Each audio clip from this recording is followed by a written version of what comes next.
নমস্কাৰ আজি পুনৰ এটা নতুন ৰেচিপি লৈ আহিছোঁ আপোনালোকৰ আগত আজি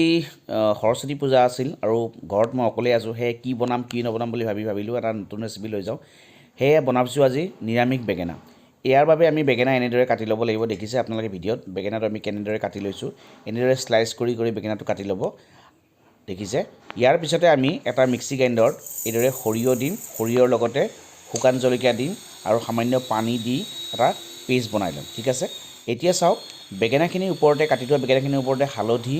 এনেদৰে দি ল'ব লাগিব হালধিৰ লগতে আমি ইয়াতে নিমখ দিম সোৱাদ অনুযায়ী নিমখ দি ল'ম দি পিনে এইখিনি দেখিছে আপোনালোকে ইয়াৰ পিছতে আমি কি কৰিম হালধি আৰু নিমখ দিয়াৰ পিছতে আমি মিক্সি গ্ৰাইণ্ডাৰ যিটো পেষ্ট বনাইছিলোঁ সেই পেষ্টটো সৰিয়হ আৰু জলকীয়াৰ পেষ্টটো শুকান জলকীয়াৰ পেষ্টটো ইয়াৰ ওপৰতে দি ল'ম দেখিছে এইদৰে আপোনালোকে পেষ্টটো দি ল'ব ইয়াৰ পিছত কি কৰিব ইয়াতে সামান্য পৰিমাণে মিঠাতেল দি এইটো ভালকৈ সানি ল'ব লাগিব দেখিছেনে এনেদৰে দিয়াৰ পিছত মিঠাতেল অলপ দিব লাগিব দি পিনে সানি ল'ব লাগিব বা মিঠাতেলটো আপোনালোকে পিছত দিলেও হ'ব মই অলপ পিছত দিছোঁ কিন্তু লগতে দি দিলে ভাল দি পিনে এইদৰে গোটেই বেঙেনাটোতে যাতে ইয়াৰ সৰিয়হ জলকীয়াৰ যিটো লেপ সেইটো লাগি যায় সেইটো মন দিব তাৰপিছত মই সৰিয়হৰ তেলটো এতিয়া দিছোঁ কিন্তু আপোনালোকে আৰম্ভণিতে যেতিয়া হালধি আৰু নিমখ দিওঁ তেতিয়াই দি দিলেও ভাল মই পাহৰি গৈছিলোঁ সেইবাবে পিছত দিছোঁ এই চাওক এইদৰে এতিয়া সানি ল'ব ভালকৈ সানি ল'ব তাৰপিছত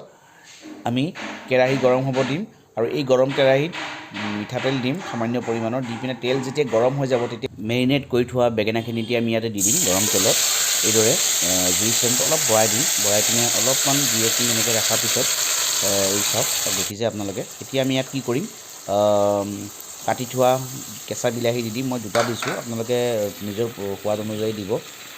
কেঁচা বিলাহী দিছোঁ আৰু তাতে আমি ৩-৪টামান কেঁচা জলকীয়া দি দিছোঁ দিয়াৰ পিছত এতিয়া আমি জুইৰ ফ্লেমটো কমাই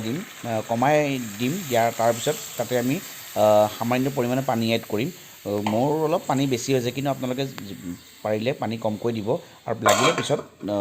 এড কৰিব পাৰিব তাৰপিছত মই ঢাকি দিছোঁ ঢাকি 2-3 মিনিটমান হৈ যোৱাৰ পিছত এইদৰে চাওক পানীটো যেতিয়া শুহি আহিব শুহি হোৱাৰ পিছত আমি ইয়াতে কি কৰিম কেঁচা ধনিয়া এড কৰিম কেঁচা ধনিয়া অলপমান সৰহকৈ দিছোঁ কেঁচা ধনিয়াৰ ফ্লেভাৰটো তেতিয়া ভালকৈ আহিব ফ্ৰেছ কেঁচা ধনিয়া হ'লে বেছি ভাল হয় তাৰপিছতে আকৌ অলপমান দেৰি একে লৰচৰ কৰি পিনে পুনৰ ঢাকি দিম আৰু প্ৰায় 3-4 মান পিছত যেতিয়া ৰসখিনি শুহি আহিব যেতিয়া বস্তুটো থপথপীয়া হৈ যাব তেতিয়া আমি ইয়াক নমাই দিম কাৰণ বেছি শুকায়ো দিব নোৱাৰি আৰু বেছি পনীয়া কৰিও ৰাখিব নোৱাৰি এইটো মানে গ্ৰেভি টাইপ মানে ঘন গ্ৰেভি হ'ব অৰ্থাৎ থপথপীয়া হ'ব সেইকাৰণে মনত ৰাখিব একেবাৰে শুকাই নিদিব আৰু একেবাৰে পনীয়া কৰি নিদিব পনীয়া কৰি দিলে খাবলৈ বেয়া লাগিব এই চাওক এইদৰে থপথপীয়া কৰি থ'ব এতিয়া অলমষ্ট আমাৰ হৈ গৈছে ৰেডি হৈ গৈছে নিৰামিষ বেঙেনা এইদৰে চাওক গৰমে গৰমে পৰিৱেশন কৰক খুবেই খাই ভাল পাব এটা বেলেগ ধৰণৰ ৰেচিপি হয় সম্পূৰ্ণ নিৰামিষ হয় আৰু আশা কৰিছোঁ আপোনালোকে বনাই ভাল পাব আৰু খায়ো ভাল পাব ধন্যবাদ